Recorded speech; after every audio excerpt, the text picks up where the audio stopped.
Okay တင်းရဲ့ farm မှာ credit တွေကိုဘယ်လိုမျိုးဝယ်ယူရမလဲ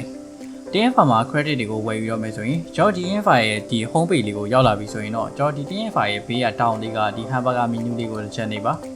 နေပြီးတော့ကျွန်တော်ဒီမှာ buy credit ကိုတစ်ချက်ရွေးပါ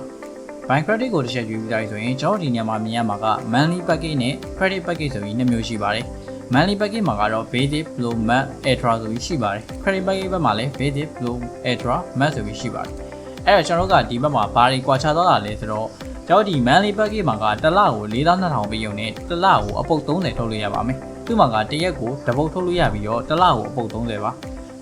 သူကတော့ကျွန်တော်ဒီ credit package နဲ့ရှင်းမယ်ဆိုရင်နည်းငယ်ဈေးချိုပါတယ်ဒါပေမဲ့အားသာချက်အားနည်းချက်လေးတွေကတော့ရှိပါတယ်ခင်ဗျဒီကျွန်တော်တို့ monthly plan ကကျွန်တော်တို့ကတစ်ရက်ကိုတစ်ပုတ်ထုတ်လို့ရတယ်ဆိုပေမဲ့ဒီနေ့မထုတ်ပြလိုက်တဲ့ဗီဒီယိုအတွက်နောက်ရက်ကိုတော့တည်ပြီးမသွားပါဘူးသူ့မှာကတစ်လကိုအပုတ်30တော့ထုတ်လို့ရပါမယ်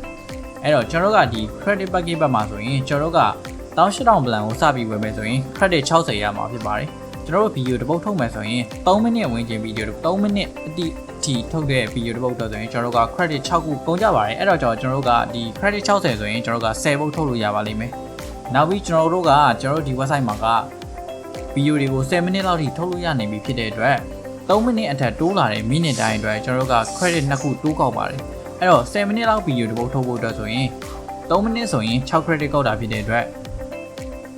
နောက်ထပ်တိုးလာမယ်9မိနစ်စာအတွက်ကျွန်တော်နှစ်နဲ့မြောက်လိုက်မယ်ဆိုရင် credit 20ကုန်သွားပါမယ်10မိနစ်စာဗီဒီယိုတစ်ပုတ်ထုတ်ဖို့အတွက် credit 20ကုန်ပါမယ်အဲ့တော့18000ဆိုရင်ကျွန်တော်တွက်ကြည့်မယ်ဆိုရင်10မိနစ်စာ3ပုတ်စာလောက်ထုတ်လို့ရပါလိမ့်မယ်ခင်ဗျအဲ့တော့ကျွန်တော်တို့ကဒီမှာကိုယ့်ရဲ့အသုံးချမှုပုံမူတည်ပြီးတော့ plan လေးတွေကိုရွေးချယ်ဝယ်ယူစီခြင်းပါတယ်ကျွန်တော်တို့ကအများကြီးထုံးမဲ့လူတွေဆိုရင်ကျွန်တော်ဒီနောက်ဆုံး map plan တွေကိုတွားပြီးတော့ဝယ်ယူလိုက်တာက brother တို့တက်ပို့ပြီးတော့တန်ပါသိမ့်မယ်။အော်လဲဆိုတော့ကျွန်တော်ဒီ map plan မှာဆိုရင် credit 600ကို3သိန်းခွဲပဲကြာမှာဖြစ်တဲ့အတွက်ဒီပထမဆုံး basic plan နဲ့ရှင်းကြည့်မယ်ဆိုရင်ဒီကောင်က3000လောက်တက်တာနေပါလိမ့်မယ်။ဒီ monthly plan မှာဆိုလည်းအဲ့လိုပါပဲ။အမြင့်ဆုံး plan ကိုတွားပြီးဝယ်ယူလိုက်မယ်ဆိုရင်ကျွန်တော်တို့ကဈေးနှုန်းတွေကတက်တာနေတာကိုတွေ့ရပါလိမ့်မယ်။ဒီ monthly plan ရဲ့အမြင့်ဆုံး plan ကတော့2သိန်းခွဲရှိပြီးတော့သူကတစ်ရက်ကို9ပုတ်ထုတ်လို့ရပြီးတော့တစ်လကိုအပုတ်230ထုတ်လို့ရပါလိမ့်မယ်။သူ့မှာကတော့ဒီနေ့9ပုတ်မထုတ်လိုက်ဘူးဆိုရင်တော့နောက်လောက်တော့တည်ပြီးတော့မှာမဟုတ်ပါဘူးအဲ့တော့ကျွန်တော် credit ကိုဘယ်လိုဝယ်ရမလဲဆိုတော့ပြပါမယ်ကျွန်တော် credit plan လေးတစ်ခုကိုရွေးချယ်လိုက်ပါမယ်ရွေးချယ်ပြီးတော့ဆိုရင်ကျွန်တော်တို့ကဒီမြန်မာနိုင်ငံလူတွေအတွက်လည်း KBZ Pay, WePay, ARV Pay ပြီးတော့ဒီအားတွေမရှိဘူးဆိုလည်းကျွန်တော် Binance နဲ့လည်းပေးချေလို့ရပါတယ်ပြီးတော့ထိုင်းရလူတွေအတွက်လည်း True Money နဲ့ Consign Bank နဲ့နှစ်မျိုးရွေးချယ်ခွင့်ရှိပါတယ်အဲ့တော့ကျွန်တော်တို့က KP နဲ့ပေးမယ်ဆိုရင်ကျွန်တော် KP လေးကိုတစ်ချက်ရွေးမယ်ရွေးပြီးရင်ကျွန်တော်တယောက်ကဖုန်းနံပါတ်လေးနဲ့နာမည်လေးကိုချက်ကြည့်ပါပြီးရင်ဒီဖုန်းနံပါတ်လေးကိုတစ်ချက်ယူပြီးတော့ကျွန်တော် KP လေးနဲ့ကိုကြားသိမဲ့ amount လေးကိုလွှဲပြီးတော့ကျွန်တော်ဒီမှာ